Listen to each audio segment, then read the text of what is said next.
Yung tanim ko na luya. Ayan. Tingnan nyo. Nalanta na yung dahon niya. Matay niya. Pero di ba sabi, kapag nalalanta na daw yung mga dahon ng luya, ibig sabihin, pwede mo nang kuhanin yung bunga nun. Ngayon, hindi ko sigurado kung may laman to Pero, yun nga, tingnan natin kung nagkaroon ba ng laman itong aking itinanim na luya. So, simulan na natin siyang bukayin. Pero parang meron siyang laman. Kasi yun, nakikita ko naman. Ito, meron siyang laman. Papakita ko sa inyo na meron naman siyang laman. Ayan o. Tingnan nyo. Diba? Ito yung mga laman ng luya. Kaya hukayin ko yan. Tingnan ko kung madami ba yung naging laman itong aking itinanim na luya. Magsimula na tayong maghukay.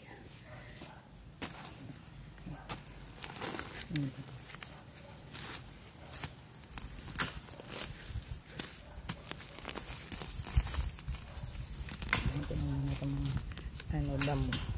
Kasi tinubuan na rin ng damo ko.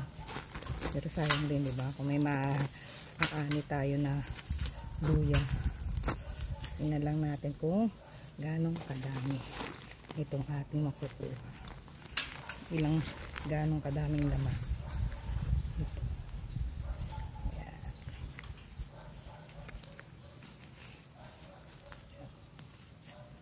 Ayan. Ayan. Iyatan lang natin para hindi masira. Ayun. Maraming laman ito sa buka. Ayan o. Ayan. May nahukay akong ginto. Diba sabi nila yung luya, parang ginto. Kaya ayan. May nahukay akong ginto. Meron pa eh. Wait lang. Ayan pa ito.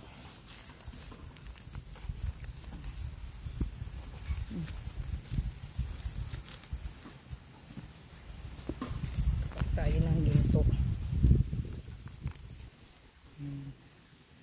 Maliliit na lang ito.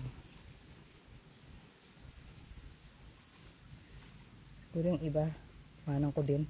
Ayun, ito pa oh. May isa pang malaking ginto. Ayan oh. Diba? Tatandaan, papraso lang itong tinanim ko nito eh. Sobrang maliit lang. Kasi nga, nakita lang ako na na parang may tubo. Kaya ayun, inilagay ko sa lupa. Sabi ko, titingnan ko nga kung tubo. Ayun, wala na. Kasi nga maliit lang naman din yung tinanim ko. Parang lang. So, maliit lang yun eh. Gantong kalaki lang siguro na piraso ng luya yung tinanim ko. Pero tingnan nyo naman, ito yung naging laman. Diba? Yan. Kita nyo ba? Yan. Tingnan ko pa kung may Tapos tataniman ko tukli para meron uli akong naani.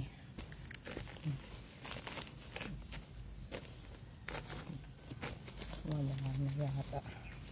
Tapos balik ko lang itong lupa dito sa seedling bags para pagtaniman uli natin.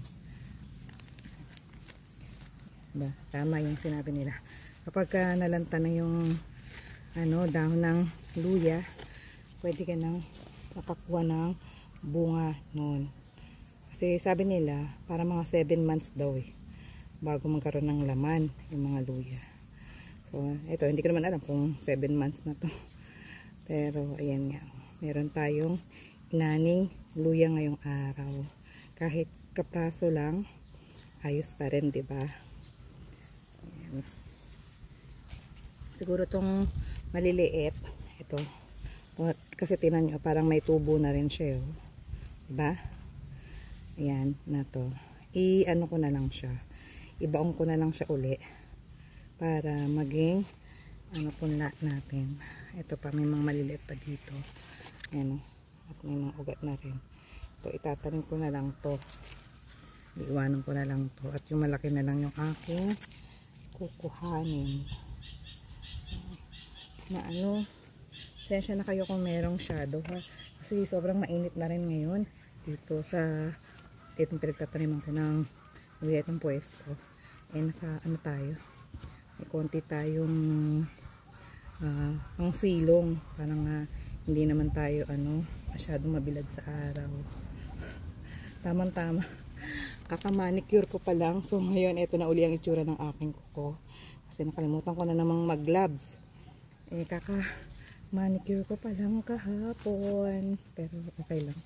Gasan ko na lang ang mga kamay. Kasi nakalimutan ko na namang mag-gloves.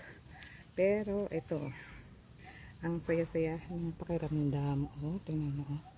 Meron ako mga inaning luya. Kukuha nga ako ng tubig. Hugasan ko to. Wait lang. Ayan, meron na tayong hose. Kumuha ako. Gasan ko muna yung kamay ko. Tingnan nyo ang aking kamay. Kaka-manicure lang yan. Pero ito, hugasan natin yung luya.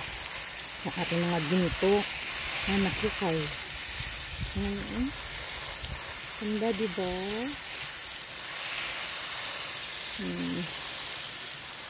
Lang siguro marami ako tinanim. Pero okay na rin. Ayan ang ating mga inaning luya. Malinis na malinis. Kasi ito bibiligan ko. Para mabago tayong tanim dyan. At ayan na nga ang ating inaning luya. Thank you for watching and don't forget to follow, like, and share. Bye!